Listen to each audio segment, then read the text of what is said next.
This episode of GuildCast is brought to you by Netflix. For a free 30-day trial, head on over to netflix.com/Gamebreaker.tv. You didn't think I was going to sing it, did you? Gamebreaker TV.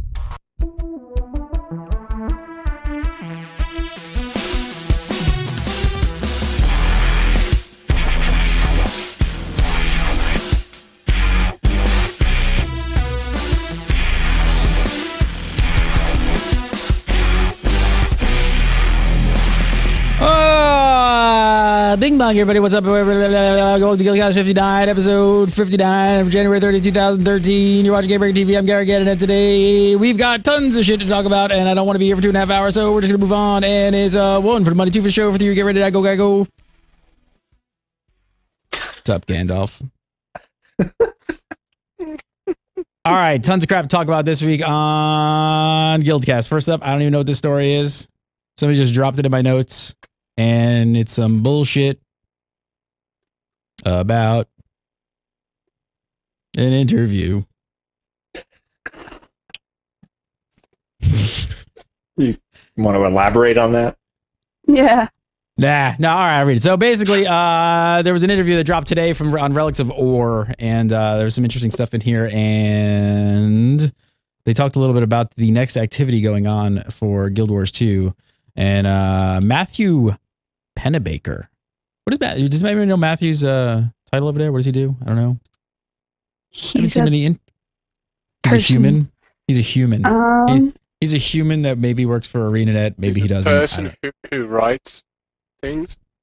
Yes, he does things. Sometimes he's a game designer. That's all they say on the interview. Okay, that's fine. Excuse me for not knowing Matthew's title. I just didn't know it. And We're sorry, Matthew.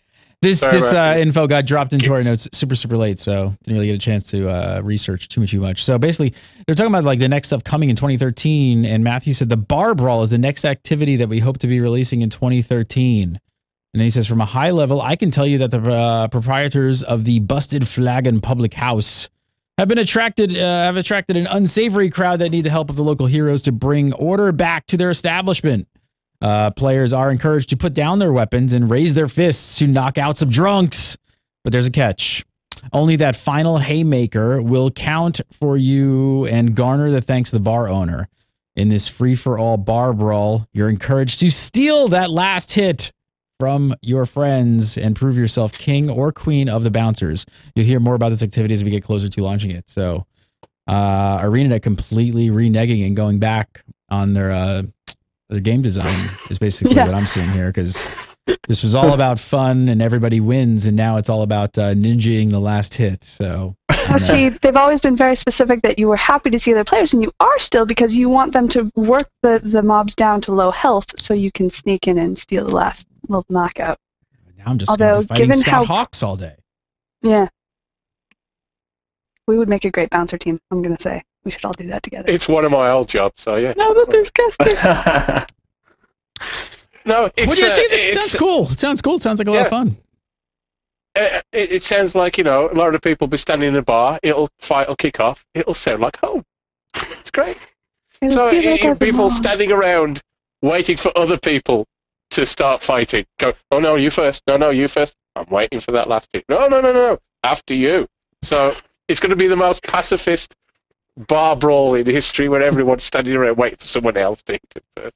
Should be quite fun. We never really heard anything about this, though. This is pretty much new info, right? Has anybody picked up on this in any other interviews or anything? Well, we knew that bar brawl was probably coming next, because at some point it got introduced into the activities achievements. Like, everyone's like, there's no bar brawl, but we see the achievements for it. So we knew a little bit about it, but this is the first actual official sort of info that we've been getting. Yeah, as a Norn, I'm happy that the two activities so far are keg brawl and bar brawl. These are very Norn things to do. I wonder if the Asura players are out there going, when are we going to have, chess match? Something like that. In all fairness, RC Golems have been in from day one. RC Golem chess out there. That's a heart, though. That's different. In all fairness. I'm hoping we can get drunk while we're in the bar, and just everything's blurry and all messed up, and then it's really hard to actually fight. That would make the whole fight more interesting. That'd be great. And betting. Can we bet? When is an MMO going to just put in-game gambling? Why do they stay away from this? Eve. Yeah, but why don't more do it? I don't know why they'd. I'd love it. I guess we'll screw something up. I don't know. There's gambling. It's called the Mystic Forge. Yeah, that's true. That is the queen of all gambles. It's a terrible gamble. All right, so that's a really good interview. You guys want to go check it out? It's over on relicsofore.com. You guys want to read it in its entirety. Let's keep going. Let's talk about the January patch. So it arrived for the small patch. It's still pretty impressive. Lots of stuff going on in here. Lots of stuff to talk about. So basically, there's some bad stuff going down in the Wayfarer Foothills and Dacia Plateau. Dicia, what is it? Diasa? How you say it? Diasa. Diasa. Yes. You say Diasa. I say Disa. You say it wrong. Did you guys check it out yet? Anybody jump in there? What's going on? Yeah, it's a party of refugees and homeless people. It's great. So I think most of us have gone down and checked it out last night. And it was actually kind of awesome for the zone because it really did, like, even though you're dealing with like reviving fallen refugees and like taking their trinkets to someone else because they've died, it felt like a party because like everybody was in those zones. I saw people that from other guilds that I've seen at like Jormag events, just kind of everyone showed up in the same zone. So it was actually kind of cool to see that much life being breathed into the zones and to see all the events get so much attention. Yeah, it's kind of mysterious what's exactly going on right now. Like Elizabeth said, there's not tons to do yet, but you can explore around Wayfarer Foothills, and there's this mysterious dead body that has had blood coming out of his ears, and you don't know exactly what happened to him. And then there's these steam vents that are venting out steam, and they weren't there. The steam vents venting steam. There's blood. There's I would steam. never have got that. And those weren't there before. Yes. And there's compelling content like building signs that point toward a city about 3 steps away. I'm gonna take their defense in that, because as a player exiting the city, you don't have to talk to a single NPC to start figuring out what's going on. Like you're like, oh, I'll go build that sign, and oh, it's this kind of sign, and oh, there's one over there next to a campfire next to a person who looks very, very lost and sad. And so it's a really great way to get people in without having to talk to the Heralds or know where they're headed. I really the like refugees could never have made it out without that amazing sign. They really couldn't have. Yeah, they would have been lost and trapped forever. Yep. A city? Where? I don't believe it.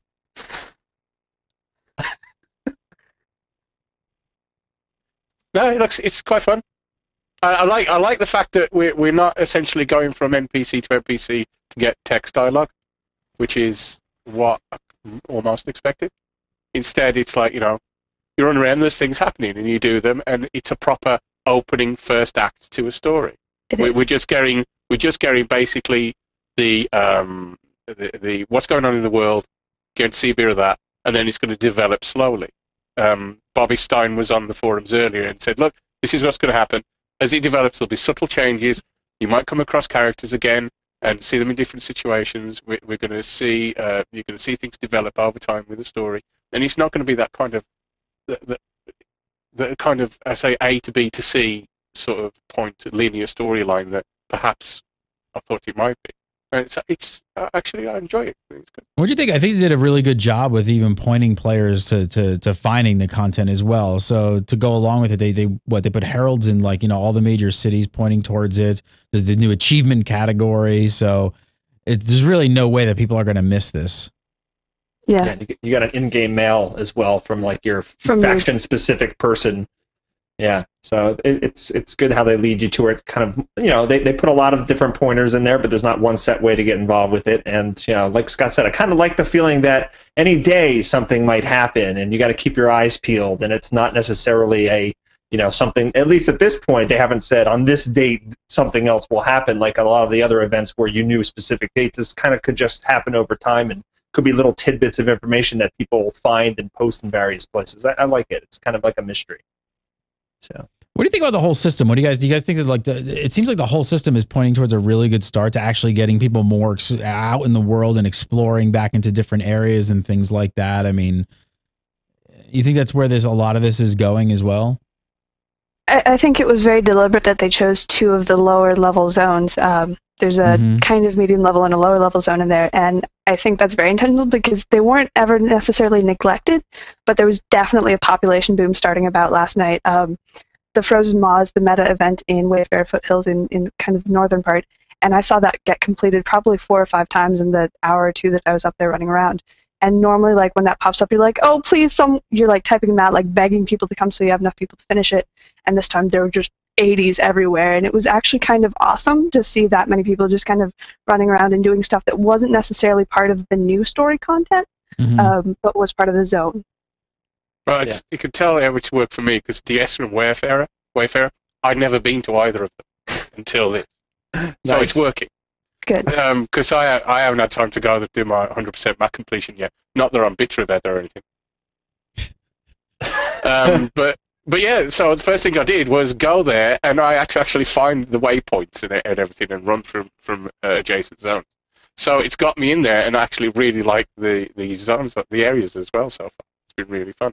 I've been doing some of the other stuff around because I might as well do my map completion while I'm there. So yeah, it's really, to me, it's working exactly as intended. And they haven't even really kicked in all the other rewards, right? I mean, you still got. They haven't kicked in the Laurel achievements for this stuff, have they yet? That's still not here fully. And titles, you got titles, but you are getting the achievement, yeah. I'm a volunteer. Well, you get the volunteer title, yeah. So it's gonna be interesting to see how this whole system works, how they can push people around the map and the world in general. What? Go ahead. So it's just the way that there's something very tangible and immediate about what you've got to do every day now. Like, to me, there's a really big difference in the game already from these stories and the daily achievements, and that counting towards something with the Laurels. I think that actually makes a really definite, tangible difference to your gameplay already. One thing I will say that made me sad about the volunteer title track is because, like, gamers are always like, I want to get this as quickly as possible. They figured out that you actually get more points if you let the refugee die and then revive them, which is so sad. Because you've got some people, like, really getting into it and being like, I'm going to protect these people from anything. And, like, I was doing that. I was like, no one's going to hurt this refugee. I'm going to save him all the way to the end. And then you've got other people who are like, back off, give him some room, like, let him go down. I'm like, really? Really? Not very heroic at all. It's awful. I'm not sure about this now, but wasn't the event supposed to involve like earth elementals attacking part of the story, or is that just part of the Dysa plateau? Dysa. Yeah. So any events that you saw that were actual events were stuff that's already going on in that zone. Say that again. Well, there are 2 new events? Yeah. So there are 2 new events, but most of, like, just because you see earth elementals doesn't mean that they're like part of the new thing. Yeah, one of them you kill the earth elementals and you use their rocks behind to actually block the steam vents. Yeah, those steam vents that produce steam.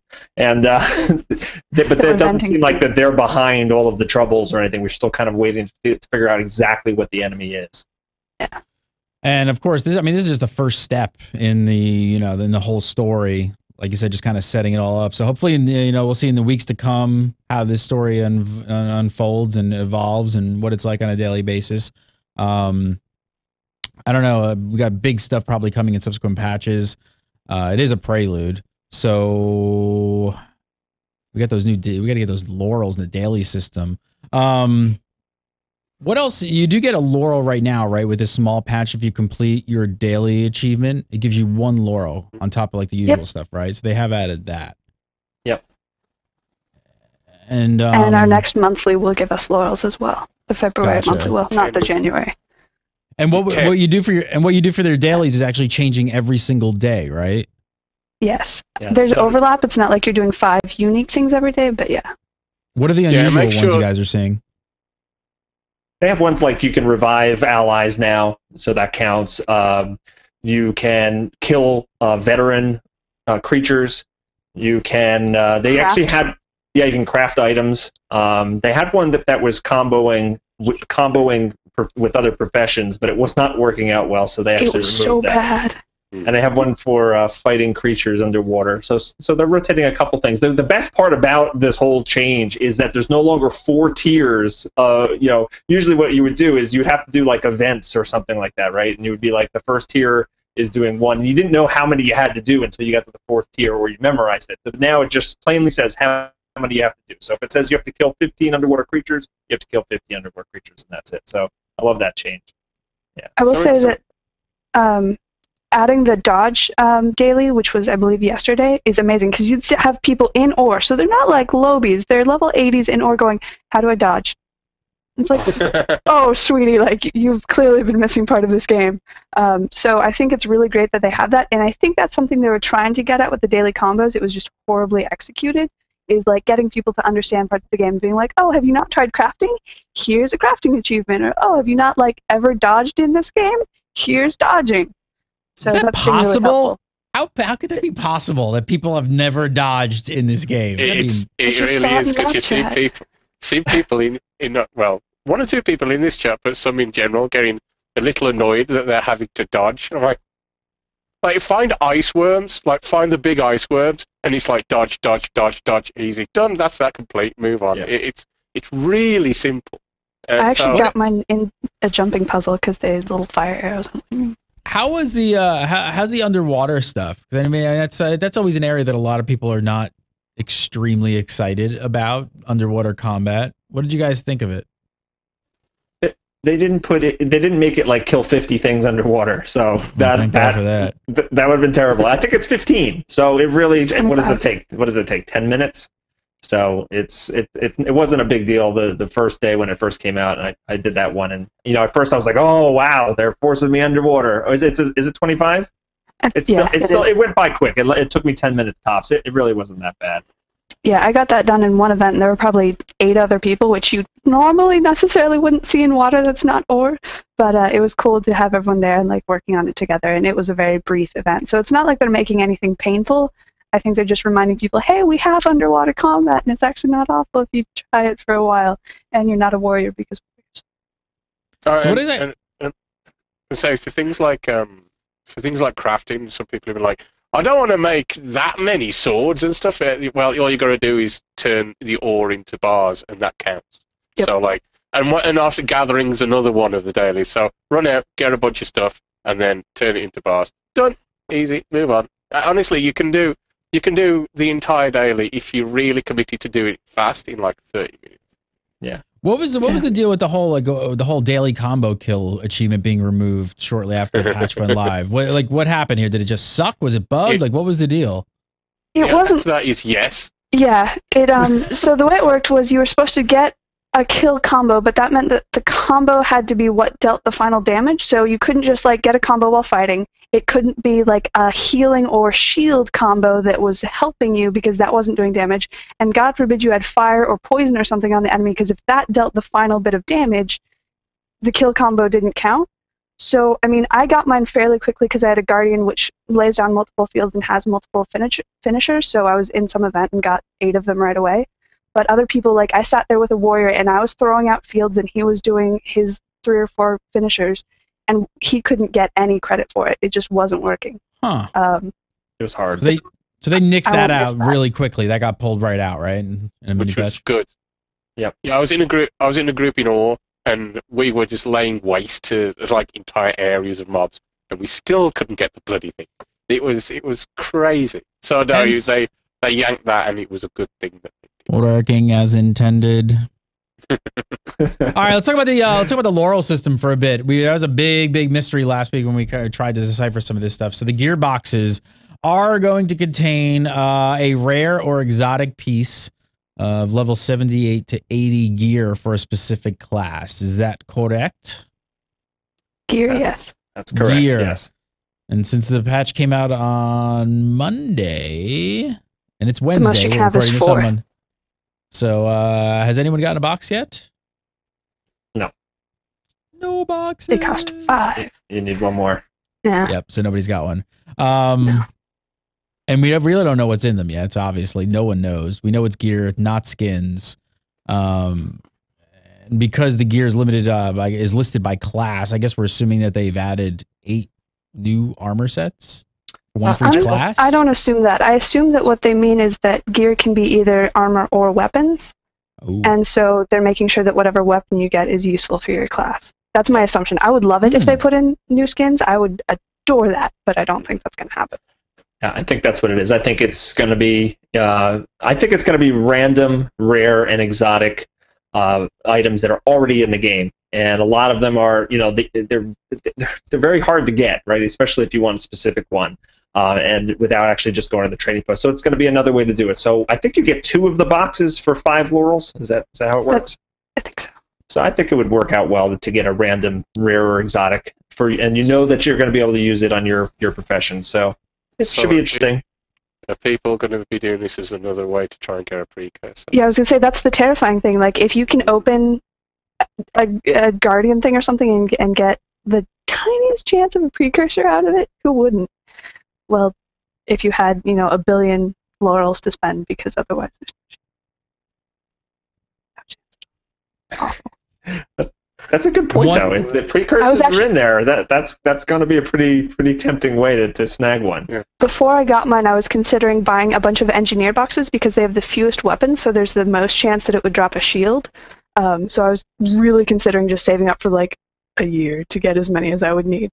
So yeah, it'll be an interesting thing to see if people can actually use that for an RNG precursor shot.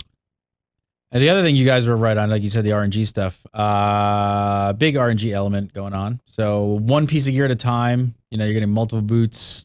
You could get wrong stats. You could get a lot of stuff you don't want. So I don't know. Do you think it's somewhat nullified by the transmutation system? Yeah, if it's pretty and you don't care about stats, yeah, for sure. I think you also might see the cost of hectares going down a little. After this, because that's what a lot of people can be using this for, is an extra source for farming hectares. So that's what I'll be doing. Yeah, I know I'll be doing it as well. Actually, but yeah, so hectares and a shot at maybe a shot at a precursor. Maybe. Sounds good to me. I'll do my dailies. Thank you. You don't prefer to chuck things into the forge? That's not really your style? It's not his style. I have been, but it's 60 shields. Me 60 when I do that. Yeah, and exactly. Then I I've been great swords. I've been throwing in like they've been kindling on a fire, and it gets a bit demoralizing after a while. So if there's another way that I can get upset when I do something and don't get a precursor, great. That's another way I can spend my time. By the way, we should Jormag with me. Cool. By the way, we should congratulate Elizabeth. She got her precursor the other day. I bought my precursor. I'm very excited. I'm officially more than halfway there. Nice. Congrats. Thank you. Nick, the dynamic leveling system has been adjusted quite significantly. So in general, you're going to be weaker when adjusted down and stronger when adjusted up.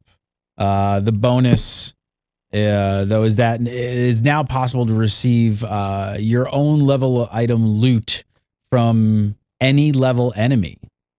This is a big change. This is awesome. I mean, this really kind of goes in line with what ArenaNet's direction has been taking, that they want to take the game, right? I mean, looking forward, the system, with Heralds and achievements offering Laurels in the future. I mean, this is just like, you could pretty much travel anywhere in the world and it really be worthwhile content and a reason to go there.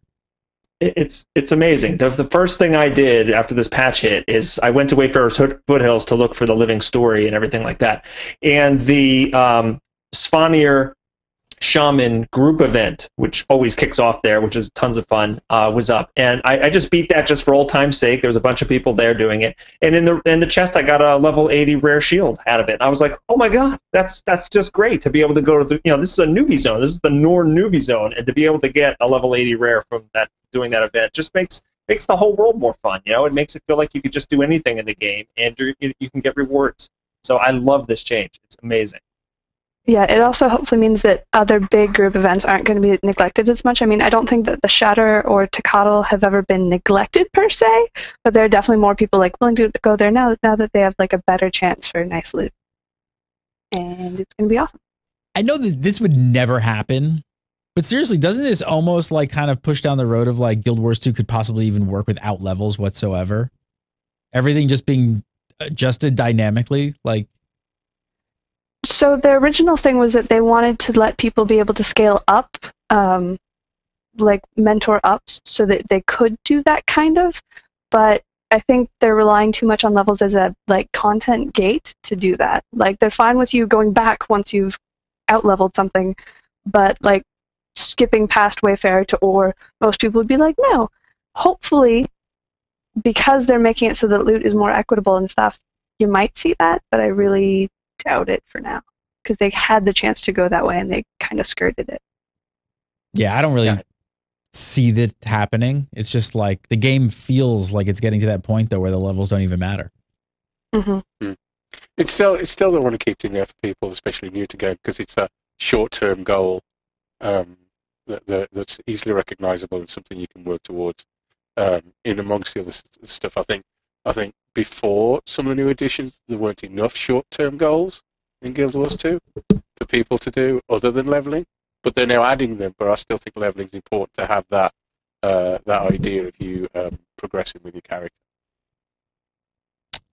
Finally, you can no longer use a waypoint in a dungeon while any player in the party is still in combat. Congratulations, ArenaNet. Your dungeons are no longer completely facepalm worthy. That entire mechanic was ridiculous. I mean, it just no one liked this. It just made it laughable easy and just boring. I think the only encounters in the dungeons that were laughably easy and boring weren't that way because of waypoints. Yeah. I think that like the only people who you only really needed to rely on waypoints, except for one room in Koth that's kind of been fixed.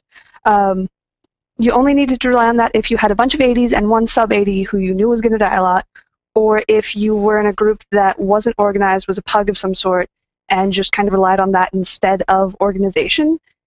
And for them, it didn't even help that much, because if you're res rushing as a pug, like you're not like all resing up and then running back together. You're doing like the stream of one person at a time, tanking the mob to keep it in combat.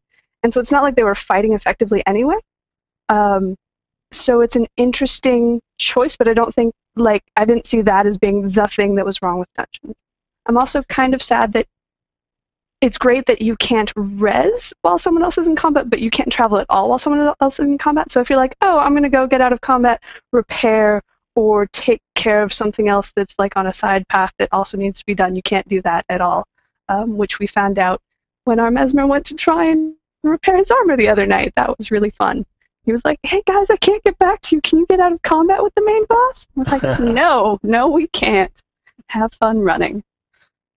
Yeah, I think I mentioned this like early on, right after launch on the show, that I didn't like that mechanic at all. And when you're learning and the encounters are all new, or if they put out a new dungeon, it just feels wrong to be able to do that as a way of getting, there was no consequence. There's no, if you didn't know how to play or whatnot, you could still get through a lot of the encounters, and I just didn't like that. And now they can actually change the encounter design to kind of match it, and it's something that we feel like the bosses did improve in Fractals, and you weren't able to just Graveyard Zerg in Fractals. So I just think this is a much better place. They did do some retweaking of a lot of the encounters to make sure that they were still possible to do.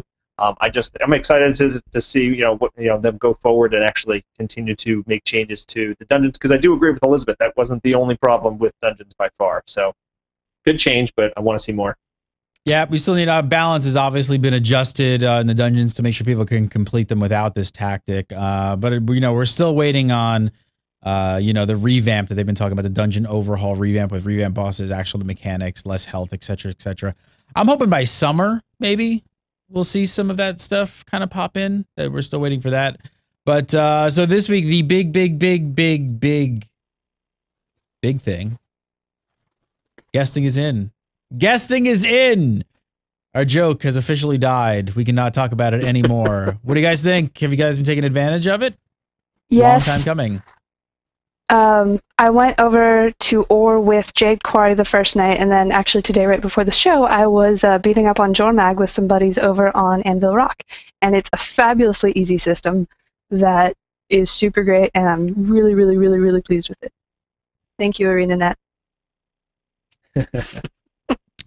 Yeah, it's going to be awesome. I'm streaming tomorrow night for the first time since this patch hit, and people, have been wanting to jump in. Like I have people on my server that follow me around, and we'll do different things together. But it's just going to be great that anybody from any server that's on North America, is going to be able to jump in and actually, run around, with me. So it's going to be a lot of fun, I think, and I think this is going to be, this is the start of a whole new era in Guild Wars 2, playing. Just being able to do that, it's just great. Something that's really interesting that came out of this whole thing, if you guys saw this, but there's a movement on Reddit. They've actually turned this into an entire movement on Reddit where Redditors are trying to encourage people to guest on certain worlds when you're doing certain zones. So, or for example, they're trying to like have a place where people all go to the same area. So it's, I don't know, Scott, what do you think of this idea? I mean, this is, if this could actually take off and there's sort of like maybe like a central way of people to find this out, this could make sure that certain zones that people are playing in would always feel packed. Yeah, it's awesome. It's a really smart idea. And also, for that, it's really clever because, of course, dynamic events scale. So you get a great big bunch of people in there and you've got mobs all over the place and you can farm like absolutely crazy, which is fun. But yeah, it's just great, the idea that you could have rampaging hordes of people running across the place, and especially when Culling's fully fixed. That'll be better.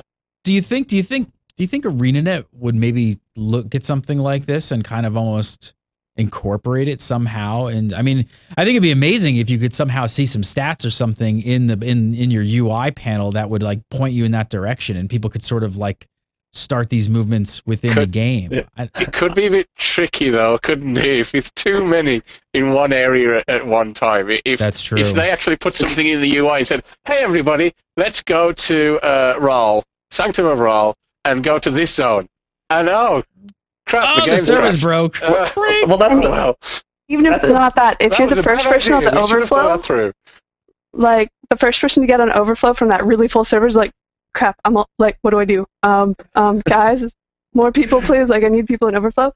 Like part of me really likes the idea. The rest of me thinks that I don't really want zones to be neglected because everybody's focused. Like I don't want my ore to be dead because everybody's over on Jade Quarry ore. Yep.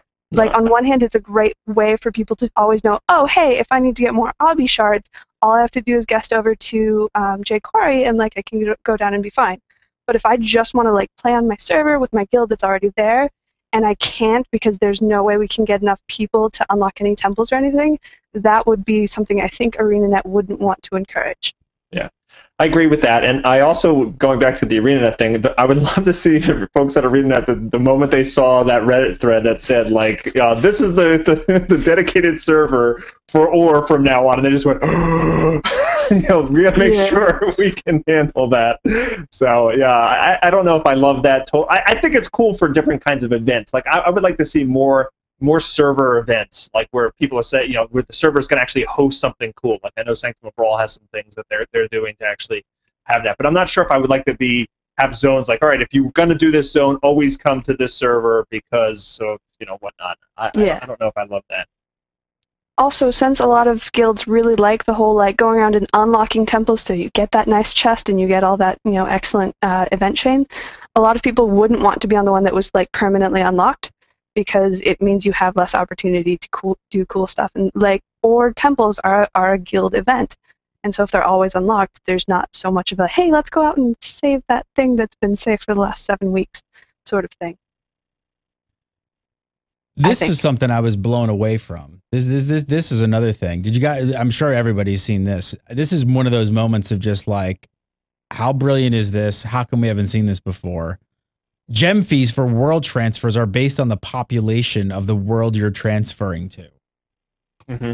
Like, that is like, it's like the simplest thing that is just so smart. How come we haven't seen this on other games? I mean, just because it's gems, dollars, what's the difference? I mean, it all relates back to real world money. So if you're moving to a high pop server, you're going to pay a standard price in gem fees. And if you're going to move to a low pop server, you actually pay less, and they encourage people to move over there. It makes perfect sense. It's one of those weird moments of clarity that have kind of happened with Guild Wars 2. It's like, oh yeah. So then you have people going to the servers because it's cheaper that we want them to go to, and not rushing over to the ones that we don't want them to because it's more expensive. that makes sense. It gives people the freedom to do what they want, but also has incentives to do the behavior that the studio wants. So it's just absolute common sense in absolutely every way. So yeah, why hasn't it been done before? Because people haven't done it before. That's just what it is. I mean, is there some like psychological thing where the gem store, if it's less gems because it's not like a dollar amount attached to it in the store, that it makes it a little bit easier than if you know, another company had put transfers and it's like, I don't know, $10, $8, $5, like, and they had all these different dollar amounts? Would it feel different? Because it might feel a little different. It would feel different, but it'd essentially be the same thing. But psychologically, it might be a little bit hard to swallow. But yeah, especially if your home server is the one that only costs a nickel. Ooh. You just feel bad about yourself. We're on the nickel server. Time to move. You're the brown coloured one on Monopoly. Then, aren't you? You're the one that nobody can be bothered to go to. That's a bit sad. So you know your server's in trouble if basically they're giving you gems to move there. So keep an eye out on that for those servers. All right, Ore is seeing some changes in this patch as well. The population density of Risen all across Ore has been adjusted. That's adjusted down, correct? They've adjusted. Yes. Yes. It's beautiful. You can walk without running into a Risen. It's great. And when you do run into them, they're prettier. They have updated models and animations, and they look fabulous. I really enjoy Ore now because the events are better. They retuned the Grunt event, and it's really fantastically interesting now because if you're not careful, you'll get dropped from the air onto the ground and die horribly. And you have more breathing space between events because there aren't as many annoying trash mobs, and the ones that there are there look fabulous. Great. Really great. The response. I was in Ore just after the patch, and the Risen High Wizard turned up. Oh dear, slightly different, as you could tell from the steamroller that happened from the blue little emblems that were littered all around it, and people just going, where's the nearest waypoint? Oh crap! We need more people. It got quite dramatic, and it didn't last very long. Let's put it that way. It's really cool. They've made a really good job of it. Solo players are gonna love that change as well. It's really good. Oh god. Also, areas, chests and merchants in Ore also going to be offering better rewards across the board.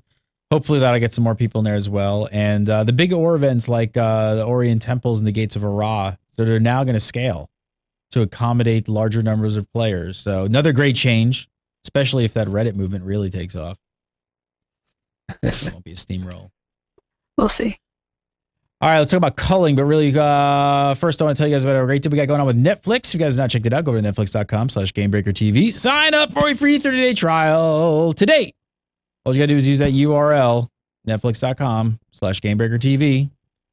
Get a free 30-day trial for their streaming service. You can stream to your iPad, your iPhone, your Xbox. I still haven't finished Breaking Bad. I'm terrible. Wow. Yeah, I know. Yeah, I haven't either.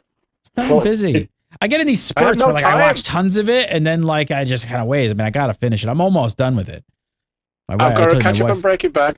I've got to catch up on Walking Dead as well. I've got to catch up on that. Just no time. Start Walking Dead. I started watching Ancient Aliens, Gary. Yes, good for you, Richie. What do you think? God. Yeah, it's pretty awesome stuff, I have to say. Thank you. Thank you. You're doing so well. Starting next week, GuildCast will be a duo team of just Richie and Gary. See you guys next week. We've lost 2 hosts this week due to aliens. Yes, go over and watch Ancient Aliens. Richie says so. It's awesome. It's such a good show. It's such a good show. Truth.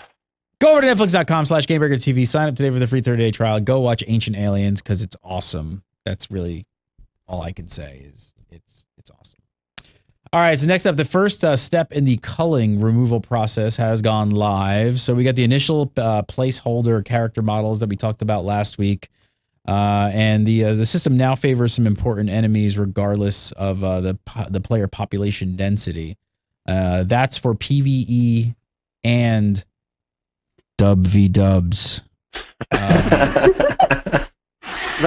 Don't you mean? No, shut up. We don't ever say that on this show again. The next change is awesome. In PvE, if you kill a mob with less than uncommon loot, nothing has changed. Everything stays the same. Keep moving. Nothing to see here. But if you kill a mob with something with more than uncommon loot, a chest appears. Again. It's great. Why did nobody think of this? Like now you can, I mean, everybody, you know, you're out killing stuff, you're grinding, whatever, blah, blah, blah. And you're like, oh my God, I just keep moving on. Then you start running away and you're like, I wonder if that thing had an elite or some rare item on it that I possibly need. Damn, should I go back? I don't really want to go back. It's probably just crap. Man, maybe I should go back. Maybe there's just something really good on that corpse that maybe there's an epic on that corpse that I didn't loot. Don't have to worry about that anymore. You have some very in-depth conversations with yourself. Yeah, you do. You don't have to worry about that anymore. I will say it's a little heartbreaking because you can see other people's chests. So you can? Yeah, you can. So I've gone over and I've been like, oh, I got something, and like, I can't loot this. Oh, that stinks. Why can I not loot this? Either that or it just like hangs around a freakish amount of time and I saw my own like 5 minutes. I don't think that was the case. I think I was seeing someone else's and I was just so devastated. Yeah, I was so excited when I first saw my first one. I ran over to it and it was like a pile of radiant dust. I was like, oh. that's not as exciting as I thought it would be. Here I'm thinking in my head, oh, there's got to be a precursor in there. It was a chest. I'd almost prefer it being just yellows and oranges, just because like sometimes you're like, well, that was kind of let down, but it is an interesting little signal. Yeah. I'm super happy to just know visually, like not have to like waste time and just keep moving. And the same mechanic is gonna apply to dub v dubs as well. So bag if it's crap, a chest if it's good. That's what you really need it too, because you know sometimes you gotta keep moving. You got to keep moving, and you can't go back. And you know, but sometimes you're just like, you know what? There's 30 people standing there, but I'm going back for that thing. I'm gonna jump on it. Got to get it before I die. All right, so now you guys ready for the worst news possibly of the week? Oh, good myself. The terror of ancient shark Pistrix and his gang of land sharks has finally come to an end. Tyria is safe once again. It was a special part of the game. It was like I am very sad. One for my home. Sit jumping. It's like sit jumping being gone. It's heartbreaking. It's heartbreaking. I don't know. Let's all have a moment of silence for piss tricks.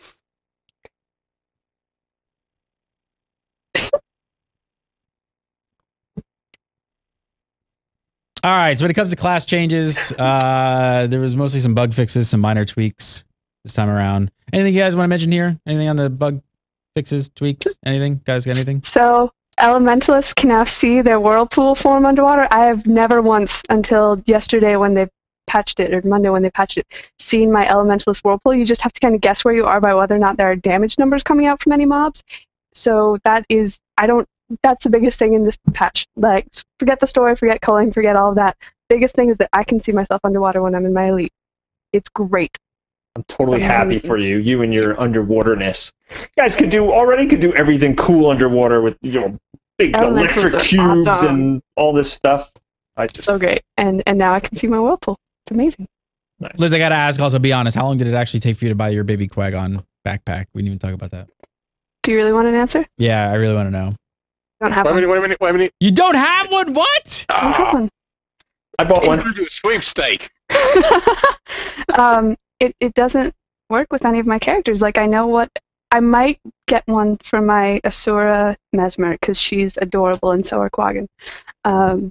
But You killed Like, Gary.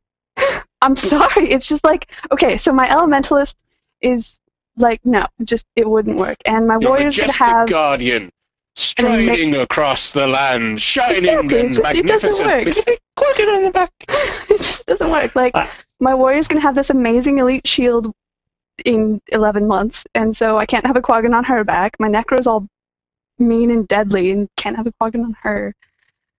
I don't have a Quaggan. I got one. Richie has one. And the little button of his eye flops out, and I got a defective one. Like the button for his eye flops around. It's just all kinds of wrong. So cute. She doesn't even have one. No. Well, that's the other thing. So, like, if I did put it on my Mesmer, I would never play. I would just be like, I'm just gonna sit here. I thought you would be the one to disagree with me on this next thing, Liz, but obviously it's going to be Richie. And I have to say, I think the most interesting item in the gem store in this patch is actually the magic broomstick, which, you know what else you can kind of call this? Mount. No. It's kind of a stretch. It's kind of a cosmetic mount. Just saying. Cosmetic mount. They put a mini unicorn on the end of it. Speaking of unicorns, have you seen someone shoot the Dreamer since the patch? It's amazing. I've seen more thieves since the patch because they're all. Oh, it's amazing. Oh, it's so great.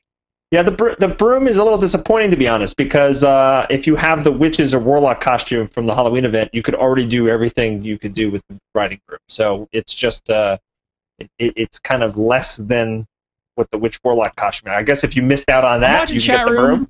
And chat room is like, boom, he's kind of right. It is a cosmetic mount. It's cosmetic, but it's a damn mount. There's no speed. There's no speed increase. It's a toy. Yeah, but it's a cosmetic mount. It is. It's a mount. Yeah. And I hear people saying that it's actually a great way to do jumping puzzles if you're on a larger character because you squat down a little bit. So tonics, like the princess. Yeah, I have the princess doll tonics. I have a big stack of those because I'm sick of getting my head stuck in the rocks. So bad. So bad. The only downside is, I guess, because it's limited to the damn town clothes system. So I guess, toggle your clothes and mount up. And you can actually trick it. You can go to your town clothes, right? Equip the broom. You can mount the broom, and then you can switch back to your other clothes, and you can still be on the broom. So shiny. It's a little complicated, but you can do it. Richie has much experience mounting the broom. I do. We will. Richie next week will be in tears because he's been banned. Yeah. Permanently banned. Right here on GuildCast, Richie Procopio talks about exploits of mounting the broom. Now, does taking falling damage kick you off it then? Not that I'm asking for. I don't know myself. We'll have to test for science. We're going to push Richie off a cliff. So you can rest me for your achievement? Yes, I actually considered doing that if Jormac hadn't come on. I was like, do you want to stand somewhere? We'll get a mesmer to portal and just push each other off ledges. I actually I made a video kind of just showing off the daily achievement system, and I made a joke and I actually filmed it with the best way to actually res somebody to get your achievement is people like to jump off cliffs, and I had people dying in front of me or whatever, and everyone took me totally serious, like, no, there's like 1,000 other ways that are much easier. I'm like, guys, it's a joke. It's a joke. Sorry. It's a joke. Hey, you totally became Jersey right there. You're like, hey, you stabbed me in the belly. Hey, in the Hobbit. I'll pick you. All right, let's do some viewer questions to get the heck out of here. If you guys have your questions, please send them in to submit at Gamebreaker TV, or keep an eye on our Facebook page, facebook.com/Gamebreaker TV. Should be over there anyway. We ask for questions usually the day of the show. But if you have them, you can send them to submit at Gamebreaker.tv as well during the week. If you got a question, send it on in. And we love video questions. We actually don't get enough video questions on the show. We had like one or two so far. We need more video questions. Send your question, record yourself, post it up on YouTube, send us the link, and if it's good, we'll put it on the show. If this face can be on here, your face can be on here.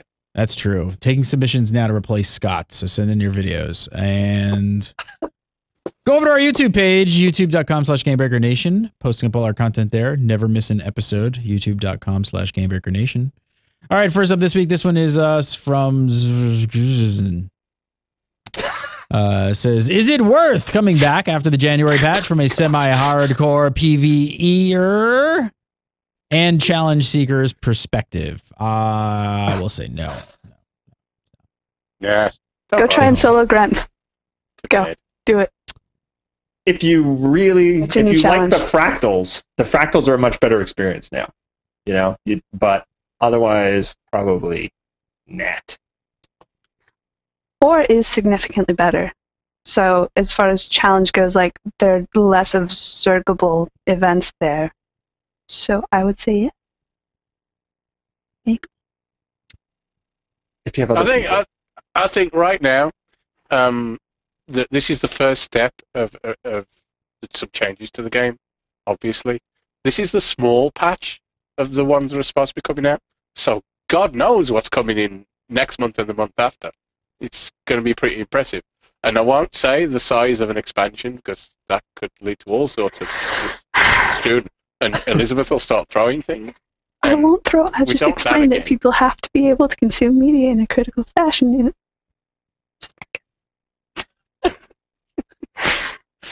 I say yes. Come back. I was being damn sarcastic, and nobody even got it. So I'm going to say yes. You should come back, just because it's a great game. And there's tons to do. I think, as I said, I think it's already on a day-to-day basis. It's an improved game since the patch just this week, and it's obvious just from playing.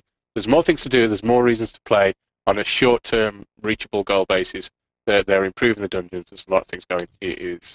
They're really on the right track. All right, next up, this one from. Go ahead, Richie. You got something to add? I was going to say, no, I agree with all that. It depends on when they left and when they came back, really. But I just want to clarify what I said. I agree with all those things. I think the game, this patch was awesome. It sets up the future patches.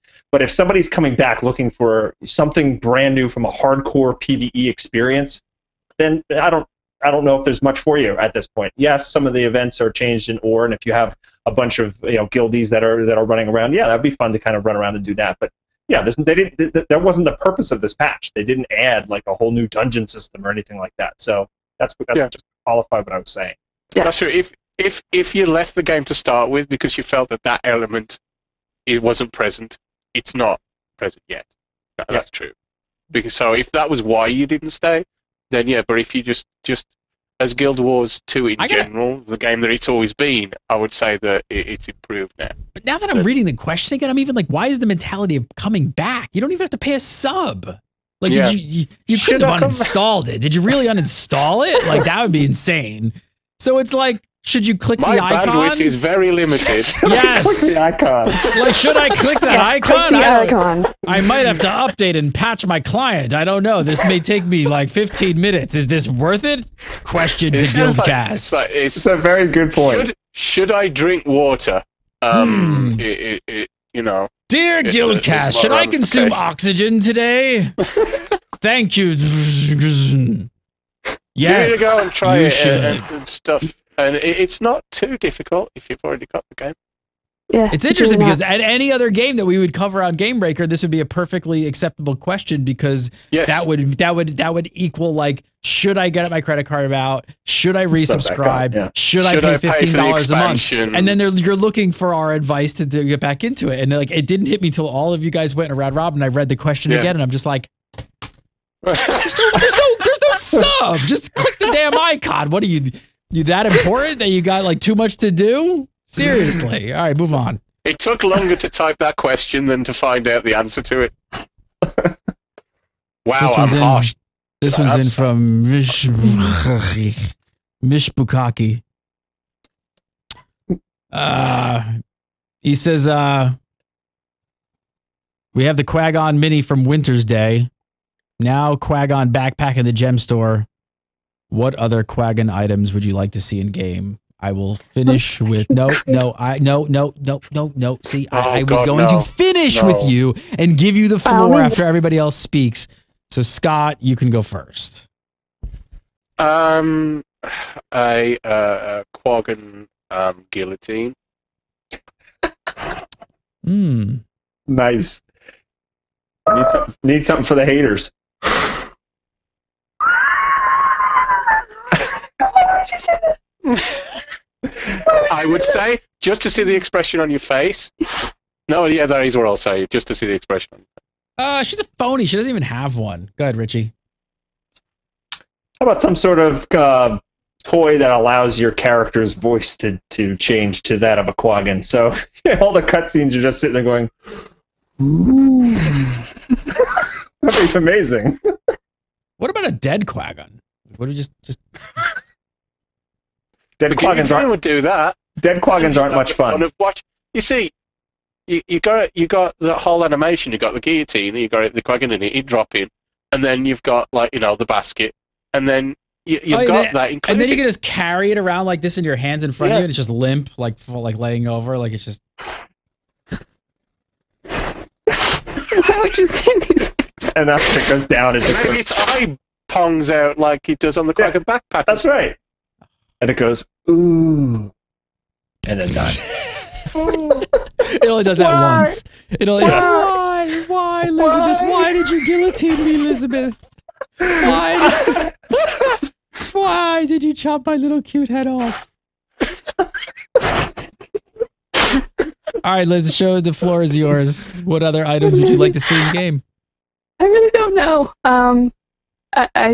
I haven't thought about it because I'd probably just be paralyzed by thinking about it for the rest of forever. No idea. No, sorry. Really? Now she wants a Quaggan res kit. Yeah, I just want to be able to res all the Quaggans. Yeah. There'd be little Quaggan spirits with like harps and angel wings flying up from the bodies above as well. That'd be the final stage of the animation after the guillotines like that. All right, last up this week from Eric Taylor. Eric says, I recently got 100% map completion. Personally, my favorite area was Blaze Ridge Steps, and if I never have to complete Dredge Haunt again, it'll be too soon. Which zone would you say you despise most while doing your completion? Which did you enjoy most? Liz, since you had no answer on Quaggan. First of all, hi, Eric. Second of all, Dredge Haunt Cliffs sucked.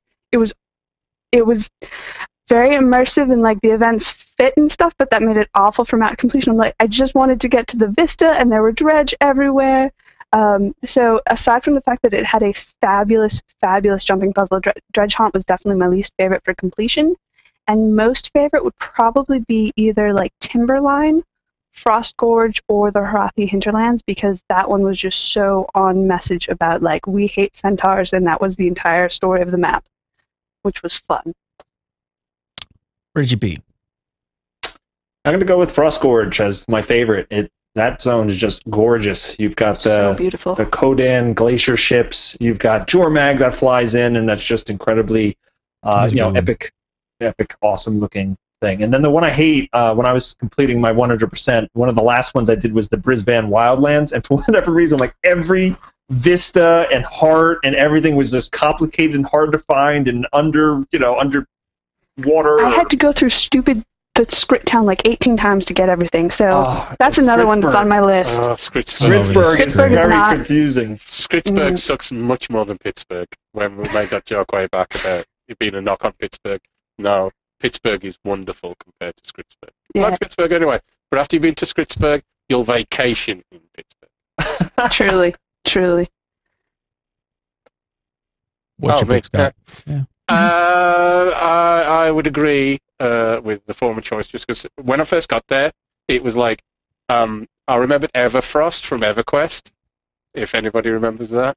And I walked in. I remember EverQuest back in my day. I remember when I was younger, I used to have 75 people related to Dragon. Wookiee. And then when I got... Yeah. Yes. And no, that's my book. No, please let me have my Pally's book. That's not fair. No, when I got there, it was like, wow, this is really like that done kind of right in the modern way. It's a beautiful zone. And someone mentioned Lornar's Path. Wow, that's a long zone to get through. That is a big zone. Yeah. Another fantastic week for the GuildCast crew. Hey, if you got this far, we got a new show, sort of, pilot. Not safe for work, not for the kids. Hide your kids, hide your wife.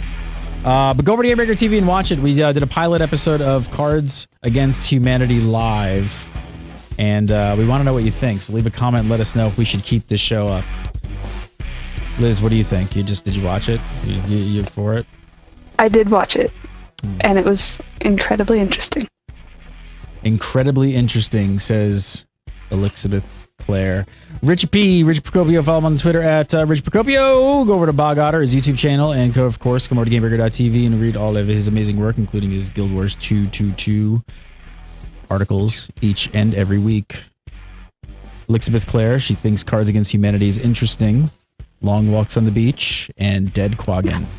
Follow her on Twitter at Elizabeth Claire with an X. And of course, go over to massively.com and read all of her amazing work over there on Massively. Scott Hawks, editor-in-chief, Zam.com. Go over to Zam.com. Does amazing work. Follow him on Twitter at Jaramore. Makes Quaggan guillotine in his spare time. Likes short walks on the beach. And resuscitating baby Quaggan. Follow me on Twitter at Gary Gannon. You can follow Gamebreaker TV. Come over to facebook.com/GamebreakerTV. What else can I plug? I don't know. Want to just plug for an hour? What else? YouTube, Gamebreaker Nation. No, seriously, go over to watch Cards Against Humanity. Tell us if we should do more shows of it. We will ramp up the production value on it. Got to work some things out, but go check it out. Leave us a comment. Let us know if you like the show, and don't let your kids watch it. It's slightly dirty. Have a great week. Thanks for watching. As always, see you next week.